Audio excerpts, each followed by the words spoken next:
میرے مولا 36 سال تک کربلا کا انتظار کرتے رہے.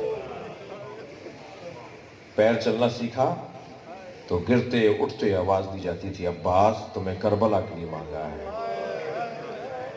جناب ام البنین جب گود میں اٹھا کر پیار کرتی تھی فرماتی تھی عباس تمہارے بابا نے تمہیں اللہ سے مانگا ہے کربلا کے لیے. جب کبھی بصرے میں مکے میں مدینے میں آپ نے تلوار کسی مرحلے پر کھینچی تو آواز آتی تھی عباس یہ بصرہ ہے کربلا نہیں ہے. خاص طور پر جب مولا حسن کے جنازے پہ تیر لگے اجرکم اللہ اجرکم اللہ تو میں نے مقتل میں دیکھا حضرت عباس نے تلوار کھینچ لی تھی تو ایک مرتبہ پشت پر مولا حسین کا ہاتھ آیا اور ہاتھ رکھتے کے ساتھ ہی فرمایا عباس تلوار رکھ دو یہ مدینہ ہے کربلا نہیں تم نے کربلا کے لیے مانگا ہے. مولا عباس نے تلوار رکھ دی. برداشت دیکھیے جب کربلا میں پہنچے ہیں 2 محرم کو تو نہر کے کنارے مولا نے تو زمین خریدی مولا نے پیسے دے کر زمین خریدی اور پھر زمین انہی لوگوں کو واپس کر دی 3 شرطوں کے ساتھ. پہلی شرط تو یہ لگائی کہ دیکھو اس زمین پر کاشت نہ کرنا. زمین کربلا میں نے تم سے خریدی ہے خرید کر تم ہی کو واپس کر رہا ہوں مگر 3 شرطوں کے ساتھ اس زمین پر رہنا. پہلی شرط تو یہ کہ یہاں کاشت نہ کرنا.